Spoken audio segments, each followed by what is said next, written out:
मी तुझ्याशी बोलत नाही, मी या आभासशी बोलतो. आभास, आभास आहेस ना तू? ठीक आहे, मग प्रूव्ह करण्यासाठी मी तुला एक प्रश्न विचारतो, मला फक्त उत्तर दे. ह्या वर्षी पावसाळ्यात तुझी कविता खूप हिट झाली होती.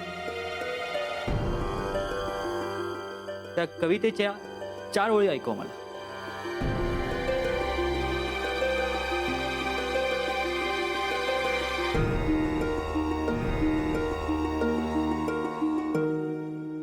मला नाही आठवत.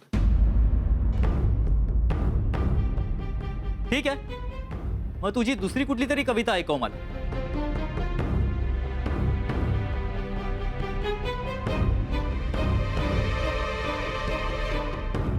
नो प्रॉब्लेम, कुठलीही कविता, कुठलंही गाणं ऐकव मला. Anything.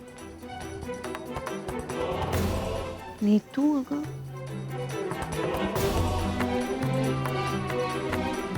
Come on. Stop it Rishi. Enough is enough. बस झालं आता. मी हात जोडते, प्लीज जा इथून. तुम्ही घेऊन जायला इथून. तू हा बस ऋषी. माझ्या घरी आलेल्यांचा तू ऑलरेडी खूप इन्सल्ट केलाय. केव्हापासून ऐकते मी तुझं. But there is a limit to it. आणि यापुढे जर का एक शब्द सुद्धा काढलास ना तू, तर माझ्यापेक्षा वाईट कोणी नसेल. घेऊन जा ह्याला. अगं नीतू, तुला कळत कसं नाहीये? हे दोघे तुझ्या इनोसेन्सचा फायदा घेऊन तुला फसवतायत.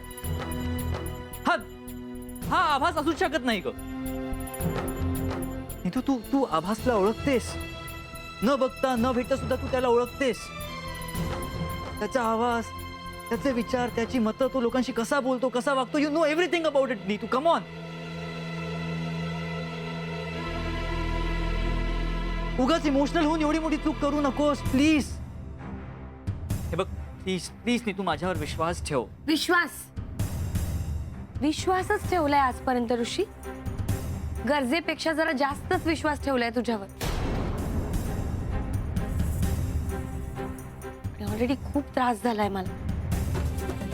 खूप सहन केलंय मी, आता नाही. आणि तसे ही वेळ नाहीये हे सगळं बोलायची. प्लीज मी तुला रिक्वेस्ट करते, तू जा इथून. आणि जर का तू गपचूप नाही गेलास ना, तर मला तुझा इन्सल्ट करून तुला इथून बाहेर काढावं लागेल. नीतू, तुला कळतंय का तू काय बोल.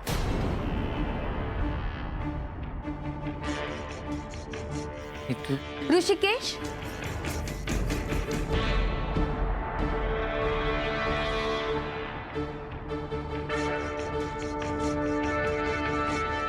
ऋषी,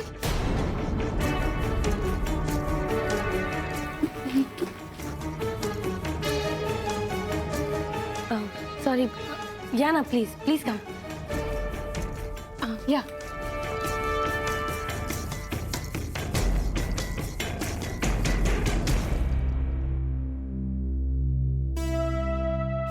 कधी बापडा पडणारच नाही, पण आज नका. त्याला आधीच लय टेन्शन आहे, त्याच्यात हे आणखी नका. नाही, मी आजच त्याच्याशी बोलणार आहे. त्याला घरी यायला कितीही उशीर होऊ दे, पण या प्रश्नाचं उत्तर मिळाल्याशिवाय मी इथून हलणार नाही. मग बसा.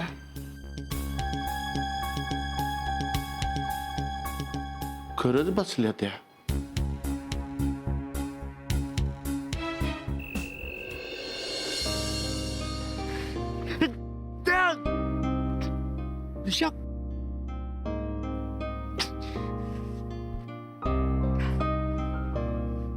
काय करू काय कळत नाहीये मला.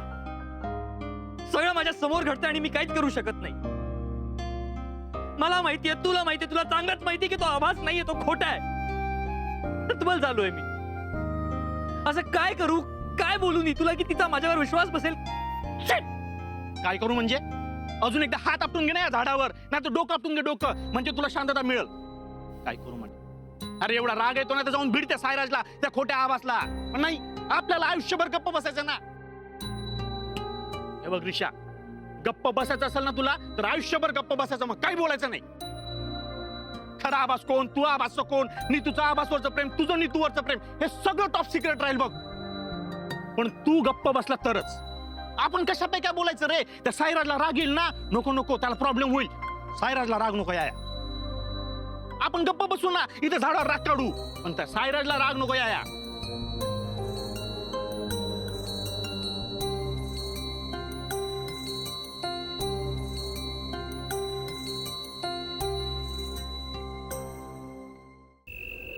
वा वा वा वा, म्हणजे हे काय आहे की न घाबरता कुठलाही फायनान्शियल सपोर्ट नसताना तू इतके दिवस हा कार्यक्रम यशस्वीपणे साजरा करतोयस. तो विशेष कौतुक आहे आवाज. वा. अहो त्यात काय कौतुक. मला लोकांची गप्पा मारायला आणि गाणी म्हणायला खूप आवडतात. मी फक्त माझी आवड जपतो. आभास, तुझ्या घरी कोण कोण असतं? म्हणजे अरे म्हणजे आई वडील भाऊ बहीण. मी एकटाच आहे. आम्ही मूळचे पुण्याचे. आई बाबा कोकणात असतात आणि तिकडे आमची शेती बागा वगैरे आहेत. सो सगळं तेच बघतात. वा वा, छान आहे ना. पण मला सांग, तू ह्या रेडिओच्या फील्ड मध्ये कधीपासून आलास? मला ना कॉलेजमध्ये असल्यापासूनच गाणं खूप आवडायला लागलं होतं. तेव्हापासूनच मी ठरवलं की याच फील्डमध्ये करिअर करायचं. कोणतं college? Government college of commerce. बघा, कॉमर्स. आणि मी ग्रॅज्युएट पण झालं विथ फर्स्ट क्लास. आणि लोकांना चीट करण्यात सुद्धा फर्स्ट क्लास, नाही का?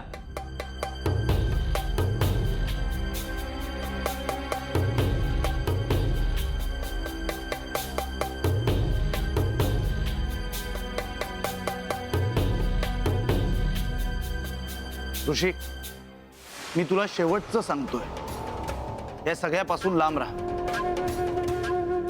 सायराज, मी तुझ्याशी नाही, या आभासशी बोलायला आलो.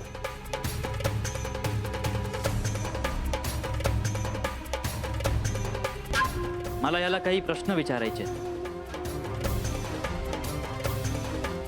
काय? कोणते प्रश्न? अरे थांब, तुला कसली घाई आहे? विचारतो. मला सांग की तुझा रेकॉर्डिंग स्टुडिओ कुठे आहे? पुण्यात. ऑफकोर्स पुण्यात. पण पुण्यात एक्झॅक्टली कुठे आहे? ते मी नाही सांगू शकत तुला. आणि असंही माझी पर्सनल ओळख आणि address. Relax, I get it. अच्छा, मला सांग की तू तुझा प्रोग्राम रेकॉर्ड करताना किंवा अपलोड करताना कोणतं सॉफ्टवेअर वापरतोस? हे बघ, तू असले प्रश्न मला विचारू नकोस, कारण या सगळ्या गोष्टी खूप कॉन्फिडेन्शियल आहेत. मी या ओपनली शेअर नाही करत. ओके, मग मी तुला खूप न्यूट्रल प्रश्न विचारतो. मला सांग की तू ॲज अन आरजे तुझा डेब्यू कधी केला होतास? ऋषी, इनफ इज इनफ.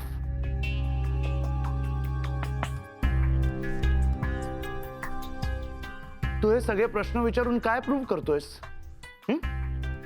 की हा जो खरा आभास आहे तो खोटा आहे? मी तुमच्याशी खोटं बोलतोय? आम्ही दोघंही खोटे आहोत?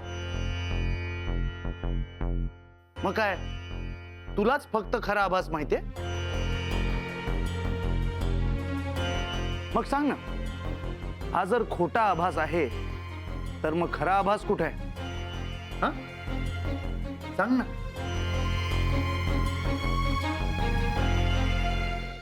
आभासच नीतूसाठी परफेक्ट आहे. काय आहे ना निलिमा, नीतूसाठी जेव्हा जेव्हा कुठलं स्थळ आलं ना, तेव्हा प्रत्येक मुलाबद्दल तू हेच म्हणत होतीस. काय हो पॉलिसी? मला वाटलं ते तुम्हाला सांगितलं ना. तुला सांगतो, या वेळेला मी तुझ्याशी सहमत आहे. आभासच नीतूसाठी परफेक्ट मुलगा आहे. हा, म्हणजे तुमची मंजुरी आहे ना? हो. मग आता मी पुढची बोलणी करायला मोकळी.